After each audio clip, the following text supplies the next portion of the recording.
On Saturday, the Department of Homeland Security posted that Pretti looks like he wanted to do maximum damage to massacre law enforcement. Stephen Miller on Saturday posted that, or called Pretti a would-be assassin. Why did administration officials jump to conclusions before an investigation had even been conducted? Well, look, this has obviously been a very fluid and fast-moving situation throughout the weekend.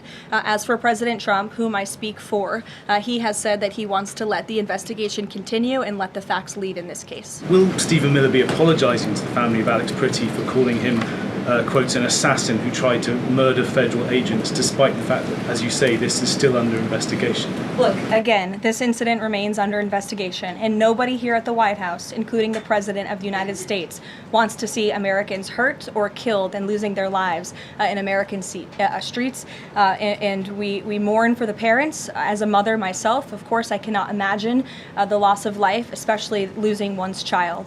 And that same empathy from the President goes for the parents of angel families, parents of victims of illegal alien crime across our country as well. And that's exactly why the President continues to be wholeheartedly committed to deporting the worst of the worst criminals from our country. Secretary Noem said Alex Pretti committed an act of domestic terrorism. Stephen Miller labeled Pretti a domestic terrorist. Does the President agree with them?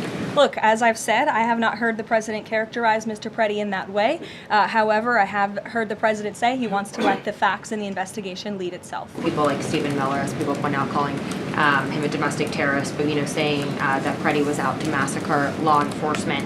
Why not require ICE agents to wear body cameras to clear up some of the disputes that we are hearing from witnesses and video footage versus what the administration has been saying? Well, that's a policy question that I know the policy folks in the building are having with members on Capitol Hill, and I'll leave it to them and the President to make that decision. Some of the comments from Stephen Miller and Secretary Noem, you've made clear the President wants to see the investigation play out.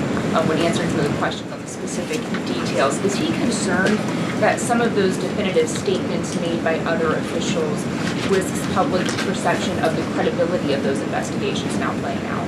Again, the President believes that these investigations are credible, they are continuing, they are active, and he wants to let them play out. The contrast between Karoline Leavitt's attitude and responses during this press conference is night and day from her usual combative and inflammatory style, which makes one thing clear: the protests and pressure campaigns from the public are eating away at the administration. When you perpetuate violence against a government because of ideological reasons and for reasons to resist and perpetuate violence, that is the definition of domestic terrorism. This individual who came with weapons and ammunition to stop a law enforcement operation of federal law enforcement officers committed an act of domestic terrorism. That's the facts. This looks like a situation where an individual arrived at this scene to inflict maximum damage on individuals and to kill law enforcement. This individual showed up to impede a law enforcement operation and assaulted our officers. They responded according to their training and took action to defend the officer's life and those of the public around him. This individual went and impeded their law enforcement operations, attacked those officers, had a weapon on him and multiple dozens of rounds of ammunition, wishing to inflict harm on these officers, coming brandishing like that and impeding their work that they were doing. This individual showed up to a law enforcement operation with a weapon and dozens of rounds of ammunition. He wasn't there to peacefully protest. He was there to perpetuate violence. You heard what Kristi Noem said and saw Stephen Miller's disgusting comment, which was retweeted by J.D. Vance, mind you. And you've already probably heard also the same bogus defense and justification from other Trump bootlickers by now as well. What deserves attention now is a powerful statement released by Everett Kelly, the president of the American Federation of Government Employees Union, which Alex Pretti was a member of before getting killed in cold blood by the state. Our demand is clear. Department of Homeland Security Secretary Kristi Noem, who is responsible for carrying out the policy that led to Alex's needless killing, and Deputy White House Chief of Staff Stephen Miller, the architect of that policy, must resign immediately. If they refuse, President Trump must dismiss them. Public reporting has established that Mr. Miller is the driving force behind the administration's harsh immigration agenda. He personally directed its implementation and used high-pressure tactics to force a compliance across the federal government. These were not abstract policy choices. They were imposed from the top and enforced without regard for the consequences. Secretary Noem willingly carried out his agenda, or this agenda. Secretary Noem made deliberate choices that reshaped the Department of Homeland Security and enabled this tragedy. Over the past year, she removed senior leaders, consolidated authority, and enforced aggressive immigration tactics that prioritize political objectives over professional judgment and public officer safety.